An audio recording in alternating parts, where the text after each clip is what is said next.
Rev up your engines!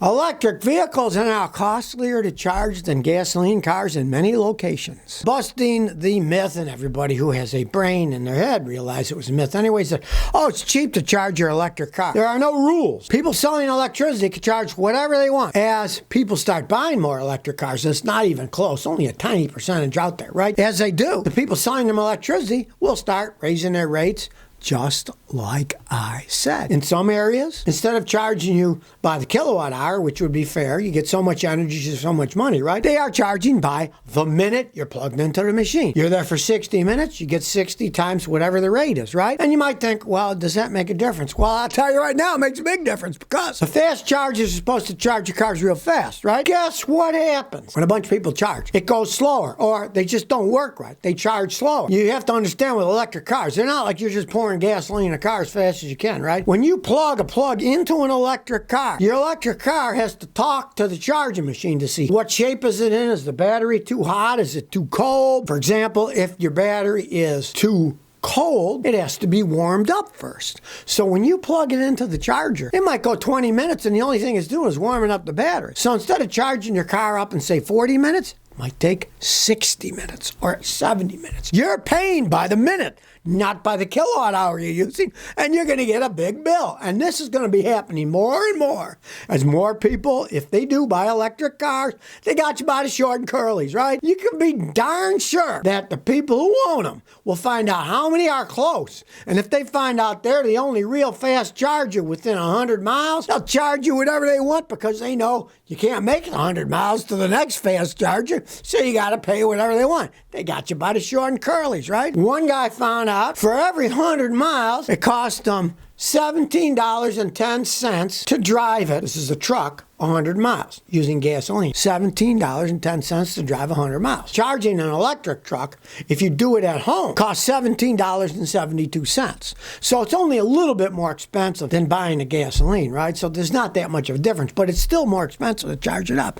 But the same guy found out that when he took his truck to a public fast charger, it cost him $26.38 for every 100 miles he drove. Because like I said, they got you by the short and curlies. The myth is now being dispelled of, well, electric cars, they're cheaper to charge up. And they are. Now they're already more expensive. Imagine what's going to happen if there's millions of them, and then there's even more people that want it. The more demand there is, that's what happens in the United States. If there's more demand, they raise the price, right? It used to be, well, we make more so we can sell them cheaper. No, now it's more people want it, so let's charge you more money for it. And that was for a truck. Big, right? For just smaller electric cars and mid-range ones, $9.78 for each 100 miles for gasoline, $9.78. But it costs $12.55 for every 100 miles if you charge it at home. This is the mid-size electric cars. And $16 if you charge it at a fast charger. So $9.78 for a gasoline car for 100 miles, but $16 if you go on a public charger to charge an electric car to go 100 miles. You think, well, I paid so much for the electric car, but I'll save it in money. No, you won't. You're paying actually more. So, hey,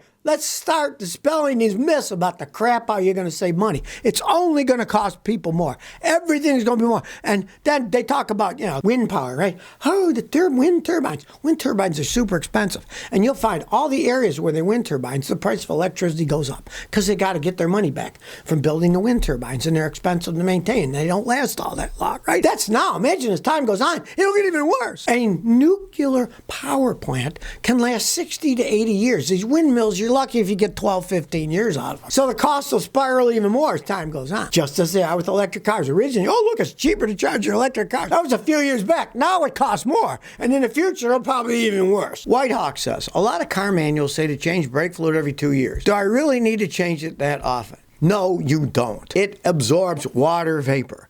Eventually, the water gets in it and it deteriorates it. But if you know anything about brake systems, they are relatively sealed systems. So unless you're some kind of a lunatic and you keep taking the brake fluid canister top off and look inside. Oh, geez.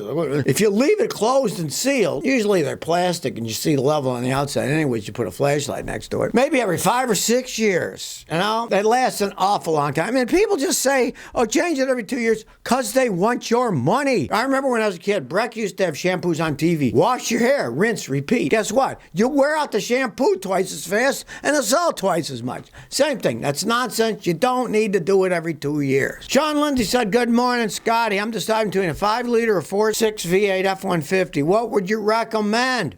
Okay, I'd recommend the 4.6. It's a better engine. It's stronger. It's well built. I would rather have the 4.6 liter V8. And of course, you want a V8. The engines are good enough by themselves to get you going down the road without adding all that crap where they're going to wear out fast. David A. said, what spark plugs are better, NGK Iridium or Denso Iridium? Okay, those are both Japanese companies. They make excellent spark plugs. You can switch them back or forth. I've had Toyotas I put Nippon Densos in, I put NGKs in. They ran exactly the same.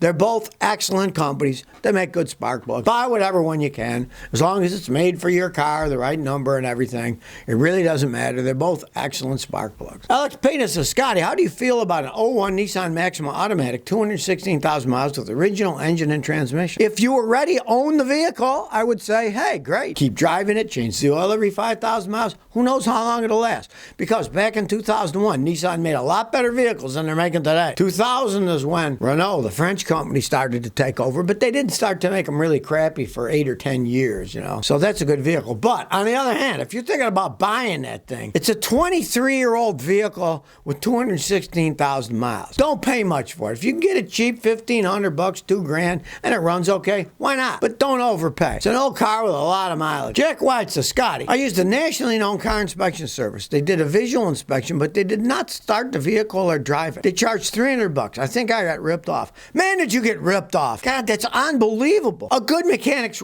going to check out a car that you're buying. You got to drive it because there's so many things that can go weird, and a 10-minute road test will tell you a lot, right? But in your case, they didn't even start the vehicle, okay? You got ripped off big time. You got to road test it because you never know what you might hear bearings making noise, it might shift weird, who knows, right? But you got to at least start the vehicle. Once you start the vehicle, with my fancy scan tool, that's like $5,000. Autel Maxi says it's a phenomenal scan tool. You get so much data while it's running, you can just sit in the driveway and analyze anything. I did a Mercedes Sprinter van the other day. I found out what was wrong with it.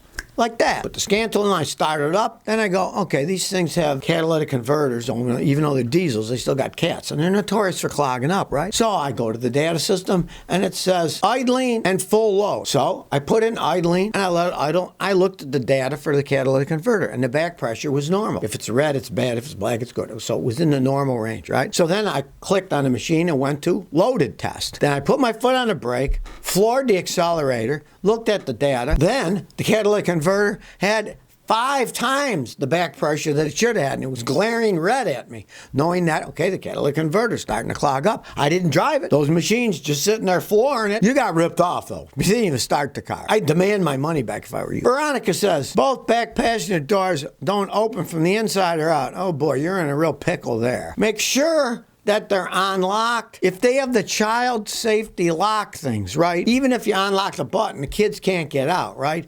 But if the door is unlocked on the inside and the kid safety locks are on, you can still open it from the outside. Try make sure the doors are unlocked. Try open from the outside, and if they do, then open the door. You'll see that the child safety, it'll be on or off. It'll be on for the child, and then push it down, it'll be off. Now, if that's not the case, you got a serious problem with the door latches. They're broken. Unfortunately, usually you got to cut the inner door panel out to access it. You might try to pay a good tow truck driver. They're good at breaking into cars. Maybe they can jimmy both doors open using their jimmy unlockers. Then, of course, once the doors are open, you can take the door panels off, and then you can fix it. If you can't get in, you got to cut a hole in the door panel so you can access the latch, so you can physically pull it off so you can open it up again. Pray it's just the child lock got turned on. You never know. I've seen it many times. Bob Stephanie says, like 1988 Mazda MX-6 Turbo, 88,000 original miles, garage kept. It's a family car. What should I watch out for if I'm going to buy it? It's an 88 8. 34-year-old car. Do you really want to buy a 34-year-old car? All the rubber's going to be rotten. Let's say, oh, well, the rear main sail of the engine's leaking oil. It only costs $20 yen. You got to pull the engine and the transmission out to replace it. I would not pay much money for that thing. You want a toy, go right ahead. But it's a turbo. Then the turbo is either going to blow up or it's going to be leaking or burning oil like mad. If you want a project car and you can get it cheap, go right ahead. But if you're looking for an everyday driver, look somewhere else. It's too old